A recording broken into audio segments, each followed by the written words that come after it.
सच्ची और अच्छी खबर लखनऊ दर्पण न्यूज। आज लखनऊ में ये मुंशी पुलिया इंदिरा नगर में किस तरह का ये सम्मेलन हो रहा है? पुलिया में ये पथ विक्रेता जागरूकता सम्मेलन का आयोजन किया गया है जिसमें सभी पथ विक्रेताओं को पथ विक्रेता अधिनियम के संबंध बताने का काम यहाँ की टीबीसी कमेटी सदस्यों द्वारा बताया गया कि आपके अधिकार क्या हैं, कर्तव्य क्या हैं, कैसे आप अपनी लड़ाई लड़ेंगे, इस विषय में जागरूक किया गया। अभी हालिया में जो निर्णय आया उसके बारे में भी काफ़ी चर्चाएँ बताया गया। माननीय उच्च न्यायालय ने क्या निर्णय पारित किया है और सभी को जागरूक किया गया। और एक सफल आयोजन शंभुनाथ गुप्ता जी के द्वारा किया गया है और हिंदू पार्क विक्रेता समिति के अध्यक्ष हैं, उन्हीं के माननीय अध्यक्ष जी द्वारा।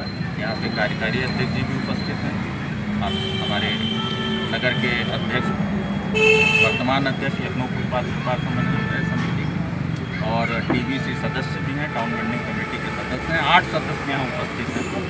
सभी ने अपनी बातों को रखा, बताया कि कैसे पथ विक्रेता अधिनियम क्या है और सभी दुकानदारों को उनके अधिकारों, कर्तव्यों और क्या उन्हें करना है, क्या नहीं करना है, इस बारे में जाना। आप मुख्य अतिथि भी हैं और अधिवक्ता भी। जी, आपने जो न्यायिक प्रक्रिया है, जिस दौर से न्यायिक प्रक्रिया के थ्रू आपको न्याय मिलने जा रहा है पथ विक्रेताओं को, तो उसमें क्या नया हुआ है जिससे लोग जो है जागरूक हों और अपने अधिकारों को लेकर जो है नगर निगम से अपनी बात कह सकें? एक्चुअली सबसे बड़ी समस्या थी हम लखनऊ नगर निगम में अवैध बेदखली। लोगों को पता नहीं था, क्योंकि अधिनियम में ही व्यवस्था थी कि बिना सर्वे और बिना रजिस्ट्रेशन और लाइसेंस को दिए नगर निगम अवैध बेदखली नहीं करता।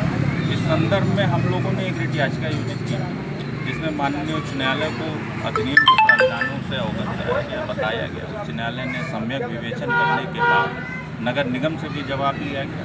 उनसे पूछा गया कि आपने कोई धारा 21 के तहत प्लान बनाया है? उन्होंने कहा अभी तक 11 वर्ष बीत गए, अभी हमने कोई प्लान नहीं बनाया है। आपने सर्वेक्षण किया नहीं किया, इस बात की भी क्वेरी की गई न्यायालय द्वारा।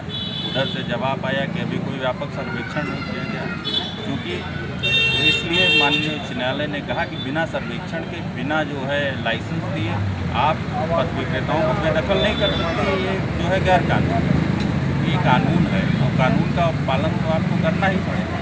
इसी संबंध में 29 तारीख को निर्णय आया और 3 महीने का समय दिया गया कि आप धारा 21 के तहत प्लान बनाएं और प्लान बनाने के पश्चात ही जो है आगे की कार्रवाई। तो क्या ये सिर्फ लखनऊ के लिए है कि यहाँ पूरे उत्तर प्रदेश? ये पूरे उत्तर प्रदेश के लिए। अभी कुछ दिन पहले एक जिम्मेदार अधिकारी से बात हुई लखनऊ में, तो उन्होंने कहा कि सिर्फ और सिर्फ अमीनाबाद के लिए। जजमेंट के लास्ट पैरा में लिखा हुआ है कि petitioner and other similarly situated, जो अदर सिमिलरली सिचुएटेड है, मतलब जैसे प्रार्थीगण हैं, इन्हीं के द्वारा जो और दुकानदार हैं उनको भी इस आदेश का जो है लाभ का। हर नए अधिकारी से और डीएम से, सिटी मजिस्ट्रेट से लेकर के शासन प्रशासन में नगर विकास के अधिकारियों से, सबसे मेरी बात हुई है, सबसे मैं मिलता नहीं रहता हूँ। तो किस तरह का रिस्पांस मिल रहा है उधर से?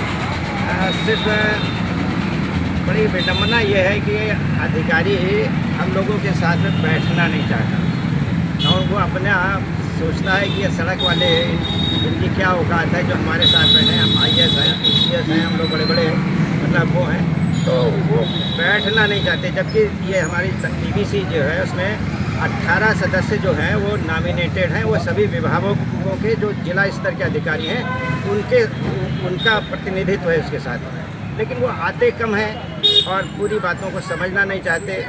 यही एक दिक्कत है, उसी के कारण से हमको कोर्ट जाना पड़ता है, कई बार बार मतलब ये होना पड़ता है कई जगह। आप लोग का अगला कदम क्या होगा? आज तो जागरूकता सम्मेलन किया, आप लोगों ने अपने लोगों को जागरूक किया, अगला कदम आप लोगों का क्या होगा? अगला कदम जो है हमारे जो कार्यकारी अध्यक्ष हैं वो बताएंगे आपको कि क्या क्या है। मैंने इनको अपना पूरा दायित्व दे के रखा है। आज के इस जागरूकता सम्मेलन के विषय में क्या कुछ कहेंगे? ये एक नई शुरुआत है, ये क्यों करना पड़ा ये बताना जरूरी है।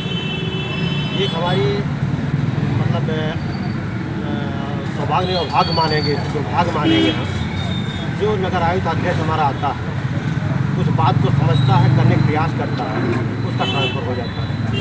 फिर दूसरा अधिकारी आता है, उसके दिमाग में फिर वही बात आती है, अधिकारियों को मानता नहीं है। तो हम कितने अधिकारियों को बनाएं, इसके उसके संदर्भ इस बात को लेकर के माननीय मुख्यमंत्री को कई पत्र लिखा गया, जबकि माननीय मुख्यमंत्री प्रधानमंत्री जी इस बात को चाहते हैं कि ये पत्रकारिता कानून है, इसका पालन ठीक से हो। हमारे लिए कई योजनाएं सरकार लाई, उसका भी लाभ हमें दुकानदार को नहीं मिलता है। तो इन सब चीज़ों को लेकर के सरकार भी चाहती है और हम भी लेना चाहते हैं, अधिकारी नहीं लेना चाहता है। तो दिमाग में ये बात आई कि अगर हम जागरूकता अभियान चलाएंगे, आज यहाँ शुरुआत हुआ और इस तरीके से हम 8 जोनों में जागरूकता अभियान चलाएंगे और एक बड़ा समूह तैयार कर जागरूक करके, और जिसकी लड़ाई है उसको फ्लोर को लड़ाएंगे। ये उम्मीद है कि जब कानून हमारे लिए है, कानून बनाने का आदेश है, करने का आदेश है, सब कुछ है और हम उनकी बात समझ में रखते भी फिर भी नहीं मानते हैं, तो एक नए तरीके से हम संघर्ष करने का प्रयास किया है। इसलिए हम जागरूकता अभियान चलाया है और इस अभियान को आगे हम चलाते हैं।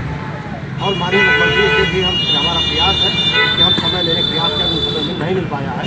समय मिले, हमारे प्रतिनिधिमंडल के उनसे बात करें और हमारे जो अधिकार है उसको हमको मिले और सुरक्षित आज के कार्यक्रम विक्रेता जागरूकता सम्मेलन का आयोजन किया गया, क्या ज़रूरत पड़ी इसकी?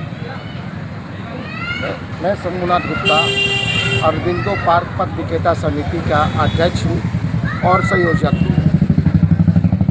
29 जनवरी को माननीय उच्च न्यायालय द्वारा हम लोग पथ विक्रेताओं के